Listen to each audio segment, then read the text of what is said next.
Alhamdulillahirrahmanirrahim. Wa bihi nasta'inu ala umuri dunya waddin. Wassalatu wassalamu ala asrofil mursalin wa ala alihi wa ashabihi ajma'in. Qala Allah Ta'ala fi kitabil karim. A'udzu billahi minasyaitonir rajim. Bismillahirrahmanirrahim. Wa idh ta'adzana rabbukum la in syakartum la azidannakum wa la in kafartum inna 'adzabi lasyadid. Hadirin jamaah berjuang syukur kepada Allah Subhanahu wa taala. Yang pertama dan utama kita senantiasa bersyukur atas limpahan rahmat, nikmat kepada kita, nikmat sempat, nikmat sehat. Rasulullah mengatakan nikmatani maqbunun fi ma katsirun minan nas, as-sihhatu wal faragh.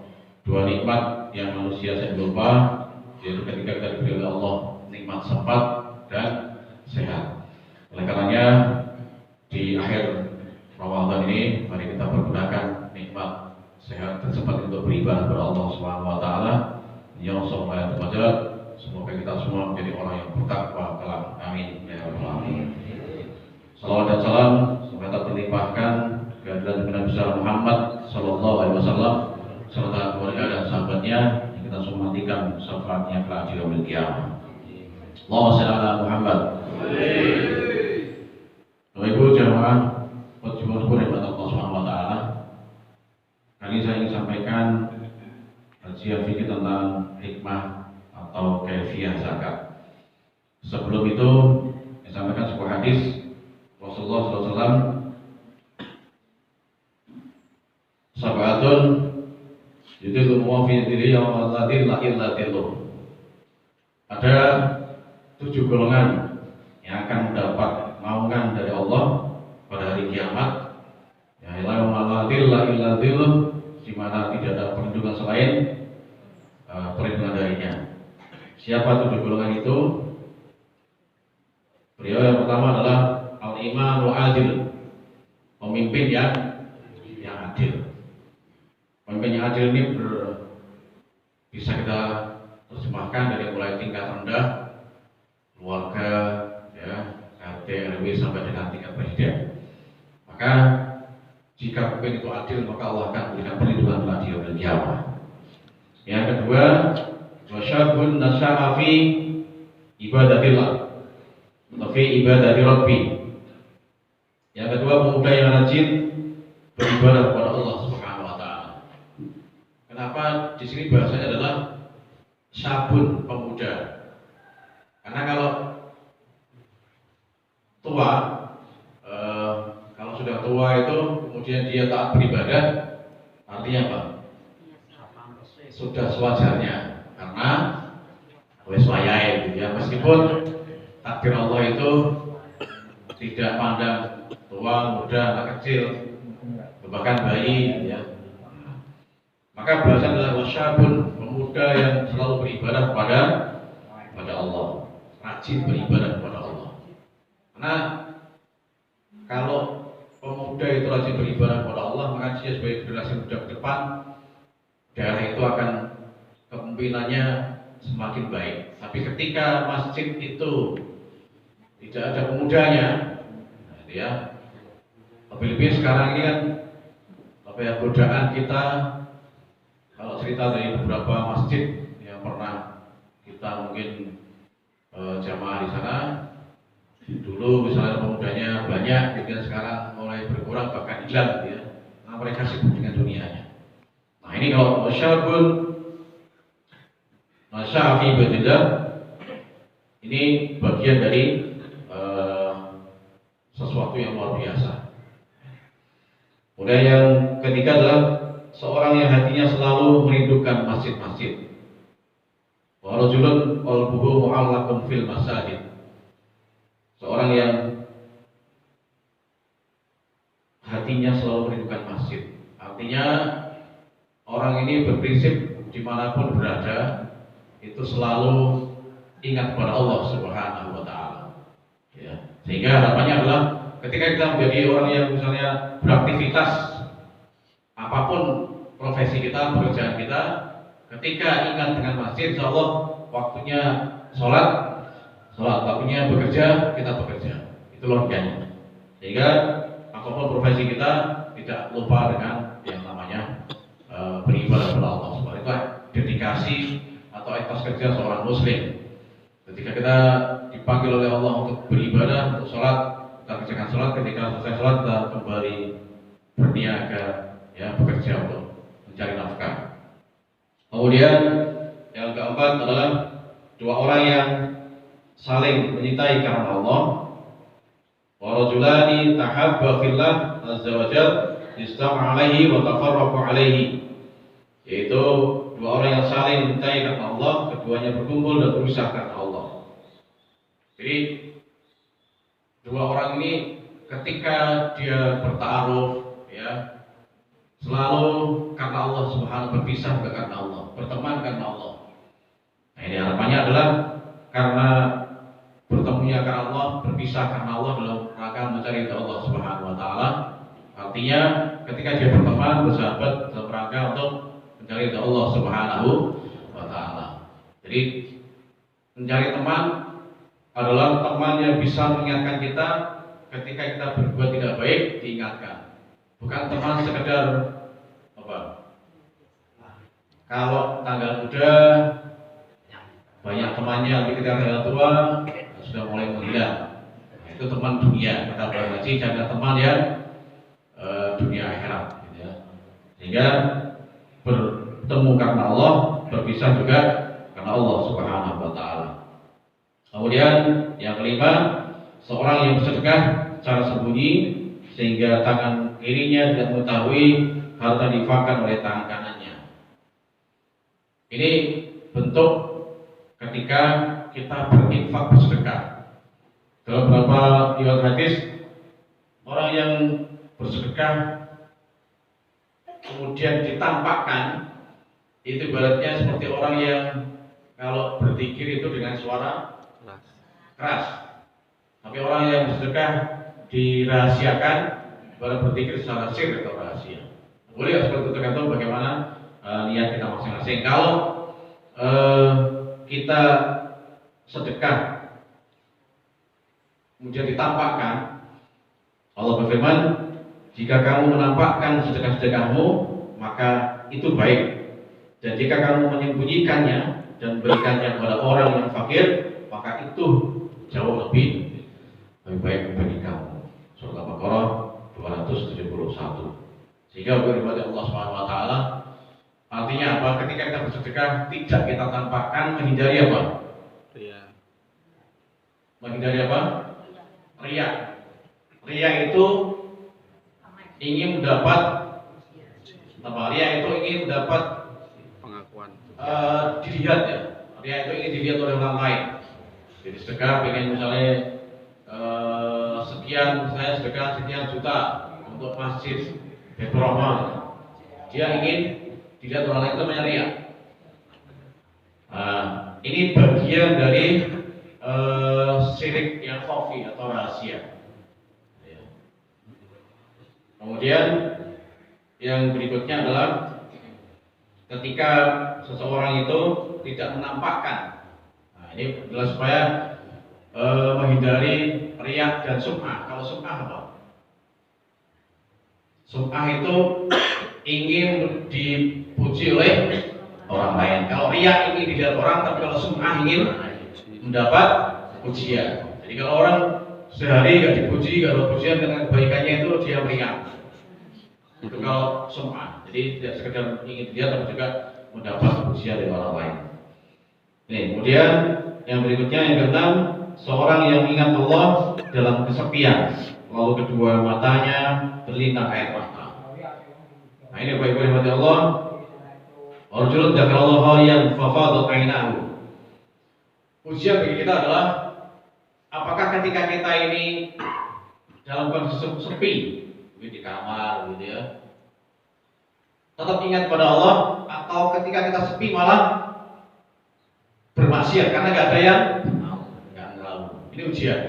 Kalau mungkin di tempat ramai menghindari maksiat, nah itu kata kedua, maka tidur itu bagian dari perlawanan kita terhadap maksiat. Daripada melangin begadang malah maksiat, mending tidur. Maka ada wali Allah yang dia selalu tidur, ya, tapi dia seorang wali. Ini bagian dari perlawanan terhadap perbuatan maksiat. Coba nih terus bi, ya ini berarti ada sesuatu, turun gitu. Nih, ini Ibu, sehingga ketika kita berada dalam kondisi sepi, selalu ingat kepada Allah, itu luar biasa. Bagian dari orang nanti di hari kiamat akan mendapat perlindungan di mana tidak ada perlindungan di saat itu. Nah, ini. Kemudian berlinang air mata. Kalau mungkin kita ketika berpikir bareng-bareng mujahadah terus nangis-nangis itu mungkin hal biasa. Tapi ketika kita sendirian terus bertobat, istighfar kepada Allah, berlinang air mata, nah ini yang luar biasa. Ini Bapak Ibu, di seorang yang warajulun dzakarallahu khalian fafadat ainahu. Yang berikutnya warajulun ta'addu imra'atun dzatu mansubin wa jamalin ila nafsiha faqala inni akhafullah azza wa jalla. Laki-laki yang diajak oleh seorang perempuan yang memiliki jabatan kecantikan agar ia berzina dengannya, namun ia berkata sesungguhnya inni akhafullah azza, saya takut kepada Allah. Laki-laki dirayu, Mas Topik dirayu, seorang wanita yang cantik ya luar biasa kecantikannya, bidadari dunia ya, dia bertanya, menggoda. Nah, maka ketika itu kemudian kita bisa menghindari rayuan tipu daya setan yang kelihatan minal jinnati, karena kata kata Baik Sudamat, godaan kita itu apa? 3 tahta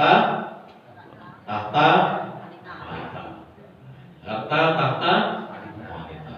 Nah ini, maka Bapak Ibu Allah Subhanahu Wa Taala, itulah 7 orang golongan yang akan mendapat naungan hikmat dan tanaman ya dari Allah Subhanahu Wa Taala, sehingga yang terakhir seorang wanita, seorang laki-laki yang digoda dirayu. Maka kita ketika berdoa itu ada wasilah yang namanya wasilah kebaikan. Jadi yang ketujuh ini di kitab Riyadhus Shalihin sudah kita mungkin dulu pernah sampaikan, wasilah kebaikan. Ada tiga orang pemuda yang terjebak di mana? Dalam sebuah gua.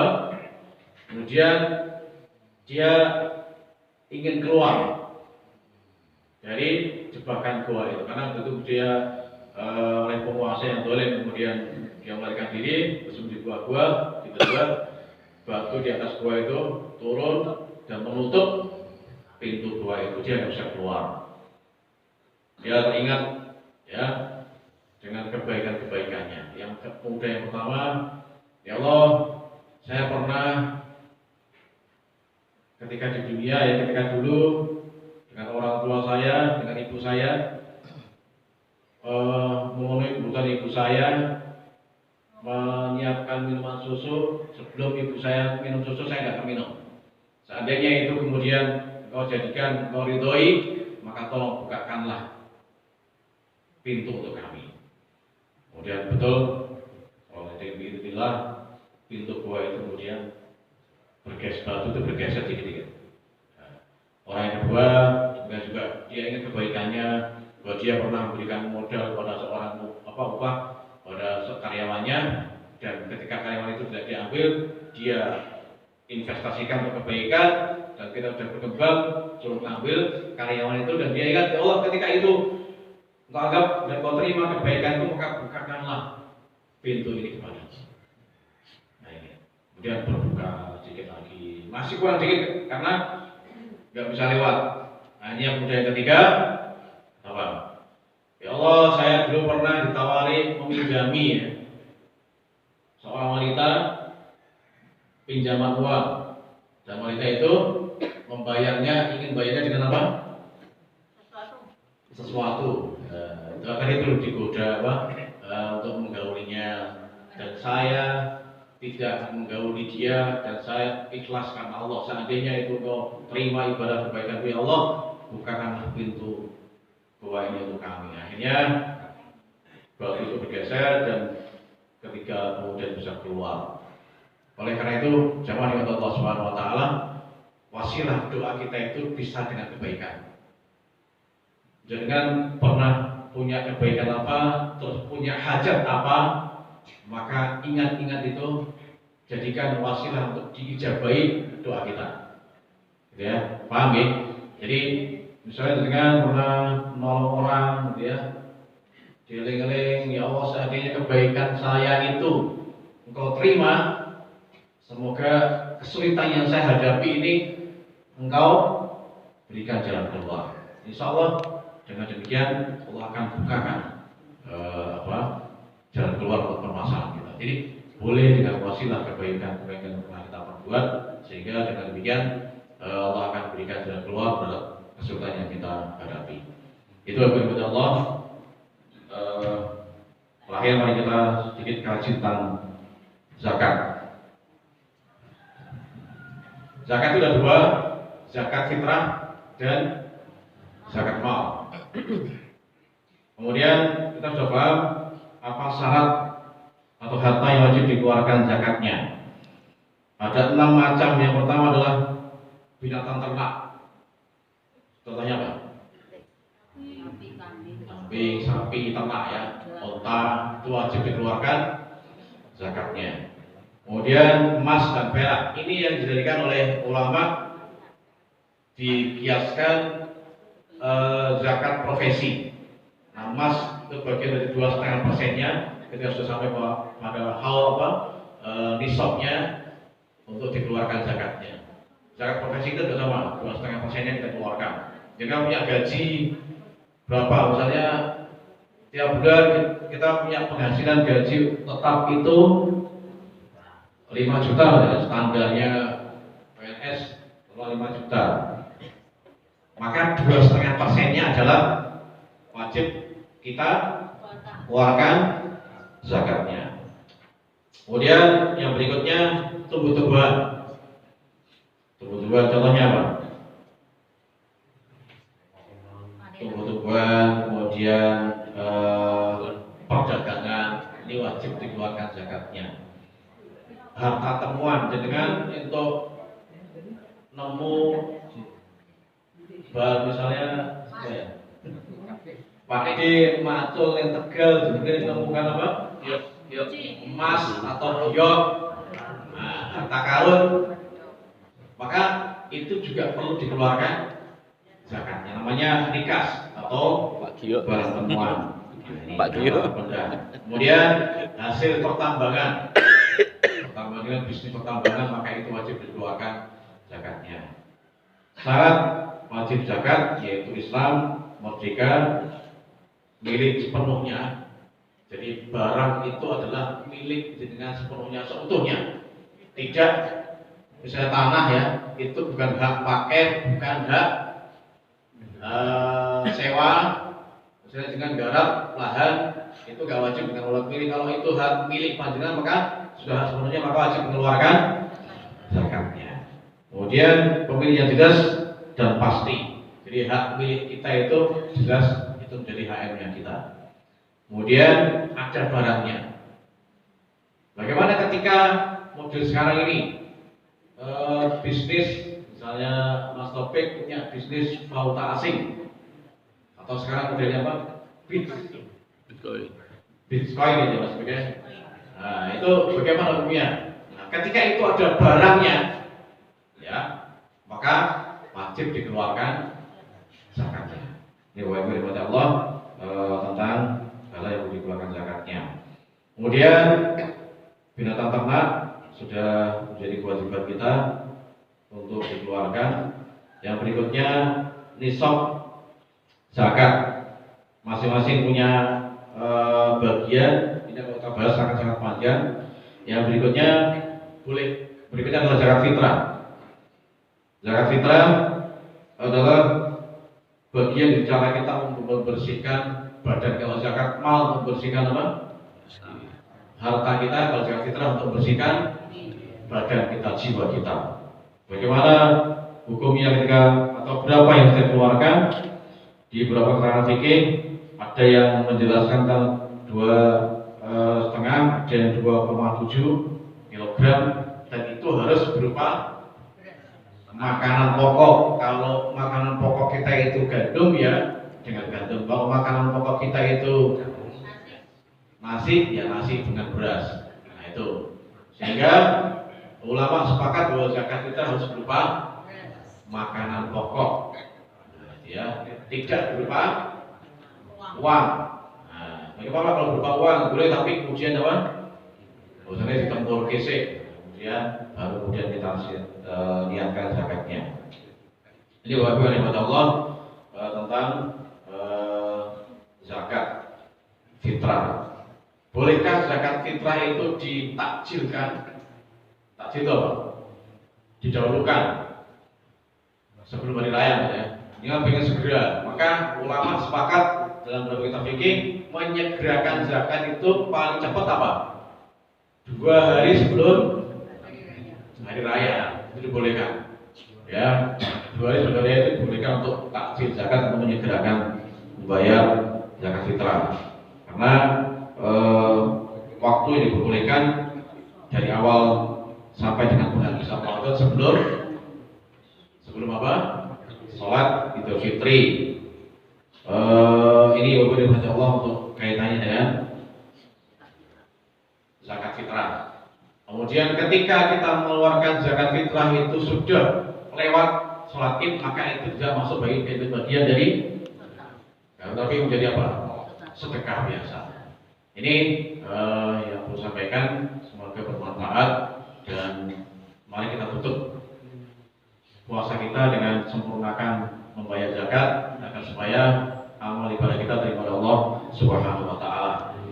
Dalam beberapa kaidah sesungguhnya zakat dalam At-Taubah, sesungguhnya zakat itu hanyalah untuk orang-orang fakir, orang miskin, amil zakat, para mu'alaf, dan itu juga artinya untuk memberikan orang yang berhutang, ya, orang yang mendapatkan bagian haknya zakat, orang yang berperang atau sabilillah, orang yang sedang berjalan-perjalanan sebagai suatu kewajiban. At-Taubah ayat 60. Demikian, bermanfaat dan semoga amal ibadah kita sampai hari ini dengan Allah Subhanahu wa taala. Amin ya rabbal alamin. Kita akhiri majelis. Subhanakallahumma wa bihamdika asyhadu an la ilaha illa anta astaghfiruka wa atubu ilaik. Wassalamualaikum warahmatullahi wabarakatuh.